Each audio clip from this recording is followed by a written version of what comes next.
सर्व गावांना रस्ते, वीज, पाणी, आरोग्य या सगळ्या सुविधा चांगल्या प्रकारे मिळाव्यात यासाठी या कंपन्यांनी हा निधी दिला होता। शिवाय शासनाकडून सुद्धा 14-20 निधी भरपूर येतो।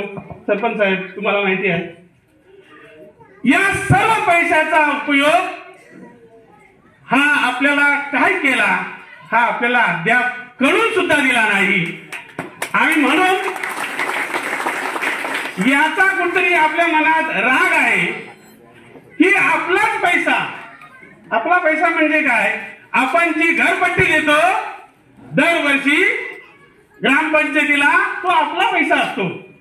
मग आपल्या पैशाचा उपयोग जर आपल्यासाठी होत नसेल तरी, जर आपल्या त्या पैशाचा उपयोग, आपला घामाचा पैसा आपण कर रूपाने त्या पंचायतीला भरतो आणि त्या पैशाचा दुरुपयोग जर ही सत्ता करत असेल तर ती सत्ता उचलून टाकण्याचं काम आपण सर्वांनी करायचं आहे।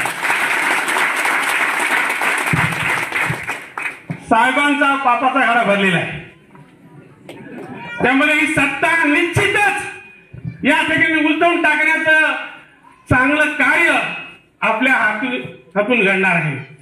मी निलेश गायकरला सांगितलं, ज्यावेळेला आंदोलन आम्ही तिथे करत होतो त्यावेळेला सांगितलं, जर आपल्या या कंपन्यांमध्ये हे सर्व प्रोजेक्ट येतात, या प्रोजेक्ट मध्ये जर आपल्या मुलांना नोकऱ्या द्यायच्या असतील तर ग्रामपंचायतीची सत्ता आपल्या हातात असणं आवश्यक आहे। कारण आज या ठिकाणी सर्व तरुण वर्ग बसलेला आहे। ही आमची तरुण मुलं ग्रॅज्युएट झालेले आहेत, अनेक इंजिनियर झालेले आहेत। आज त्यांना या ठिकाणी प्रोजेक्ट असून आपल्याला नोकऱ्या मिळाल्या नाहीत। त्यासाठी निलेश गायकरच्या नेतृत्वाखाली आपण कंपनीच्या गेट समोर आंदोलन चालू आहे, आता उपोषण चालू आहे। या उपोषणाला ही सर्व तरुण मुलं बसलेली आहेत आणि त्यांची एकच मनामध्ये इच्छा आहे की मी उपोषण करेन, 24 तास उपोषण राहील, पण ह्या उपोषणाचा फायदा आमच्या या तरुण मुलांना नोकऱ्या मिळण्यामध्ये मिळाला पाहिजे। आणि म्हणून आपण त्या ठिकाणी निलेश गायकरच्या नेतृत्वाखाली त्या ठिकाणी गेटवर आपलं आंदोलन चालू आहे। या येणाऱ्या प्रोजेक्ट मध्ये जर आपल्याला त्या ठिकाणी आपल्या मुलांना नोकऱ्या मिळवायच्या असतील तर ही आता येणारी सत्ता आपल्याला मिळणं अतिशय आवश्यक आहे। आणि म्हणून तुम्ही सर्वांनी एक दिलाने काम करून आपण ही सत्ता आणायची आहे। अनेक वर्ष हा निधी योग्य प्रकारे वापरला जात नाही। या निधीचा वापर त्याप्रमाणे या कंपन्यांकडून आपल्याला एक त्या ठिकाणी जो कल्याणकारी निधी असतो त्या कंपनीचा, त्या निधीतून सुद्धा काही कामं केली जातात। त्या कल्याणकारी निधीतून कामं होतात आणि ग्रामपंचायतीच्या फंडातून कामं होतात। नक्की कामं ग्रामपंचायत फंडातून होतात की त्या कल्याण निधीतून होतात, दोन्ही कामं ही सारखी असतात। आणि त्या कामाचा पैसा कुठे जातो, कोणाच्या खिशात जातो? त्या दोन्ही कामांची बिलं, एकच काम करून दोन्ही बिलांची कामं काढली जातात, बिलं काढली जातात, हाही मोठा आपल्या मनामध्ये शंका आहे।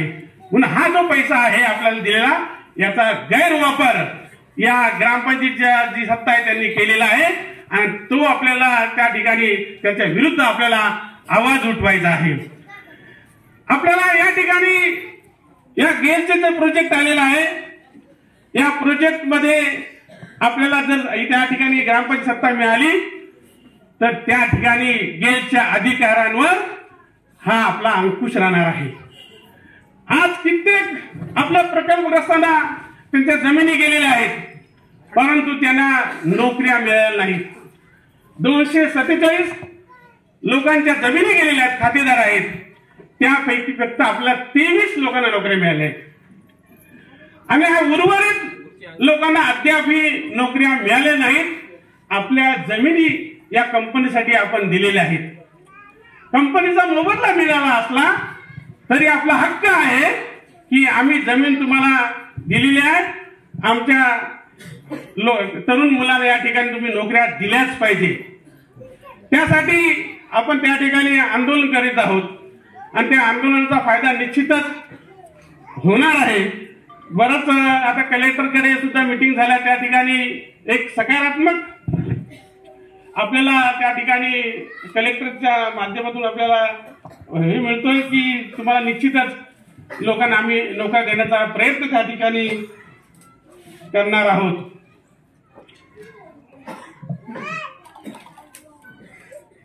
दुसरं म्हणणं आहे, आता इथे मला एक सूचना आलेली आहे की या ग्रामपंचायतीमध्ये अनेक योजना येतात, गोरगरिबांसाठी, अपंगांसाठी अनेक योजना येतात.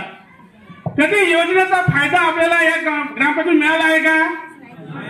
कधीच नाही. मला तर अजून कुठं कोणाचं नाव ऐकत नाही. ग्रामसभेमध्ये ग्रामसभा खरं म्हणजे सर्व या योजनांचा उहापोह केला जातो, माहिती दिली जाते आणि त्या माहितीनुसार आपल्याला त्या सर्व योजनांचा लाभ आपल्याला मिळाला जातो. परंतु आतापर्यंत कोणत्याही या ठिकाणी ग्रामसभा घेतलेली नाही. आपल्या गावात येऊन कुठल्या सदस्यांनी आपल्याला माहिती दिलेली आहे का योजनांची? ज्या गोरगरिबांसाठी ज्या योजना असतात त्या योजनांची माहिती आपल्याला ग्रामपंचायती सरपंच किंवा सदस्यांनी आपल्याला देणं आवश्यक आहे, तरच त्याला आपल्याला त्याचा लाभ आपल्याला घेता येईल. परंतु आजपर्यंत इतकी 20-25 वर्ष झाली पण कोणत्याही सदस्यांनी किंवा ग्रामपंचायतींनी आपल्याला मिळणाऱ्या योजनांचा लाभ याची माहिती आपल्याला अद्याप दिलेली नाही. हे सर्व गोष्टींचा आपण विचार केला तर आपल्याला ही सत्ता उलथवणं हे अतिशय गरजेचं आहे. आणि म्हणून मी सर्वांना आवाहन करतो की यावेळी ही फार मोठी संधी चालून आलेली आहे. ही जर संधी आपण गमावली तर आपल्याला पुढे काळ कठीण आहे. आपल्याला गुलामगिरीमध्ये जर जगायचं नसेल तरी सत्ता उलटून टाकण्याचं अतिशय गरजेचं आहे. आणि मी सर्वांना आवाहन करतो की या ग्रामपंचायत निवडणुकीमध्ये आपले जे सर्व उमेदवार आपण या ग्रामविकास पैनलचे उभे राहिलेले आहेत त्या सर्व उमेदवारांना आपण भरघोस मताने निवडून द्या. कोणत्याही आमिषाला बळी पडू नका. कारण समोरची जी पार्टी आहे त्यांच्याकडे पैसा भरपूर आहे. आपले उमेदवार गरीब आहेत परंतु होतकरू आहेत, हुशार आहेत. आता सर्व जे उमेदवार आहेत ती चांगली शिकलेली मुलं आहेत, सुशिक्षित मुलं आहेत आणि निश्चितच तुम्हाला ग्रामपंचायतीच्या सर्व योजना आहेत त्या योजनांची माहिती आपली ही मुलं निश्चितच चांगल्या प्रकारे देतील आणि आपल्याला त्याचा लाभ घेता येईल. आणि म्हणून मी सर्वांना आवाहन करतो की या सर्व उमेदवारांना भरघोस मताने निवडून आपण सर्वांना विजयी करूया असं आवाहन करून माझं 2 शब्द पूर्ण करतो. जय हिंद, जय महाराष्ट्र.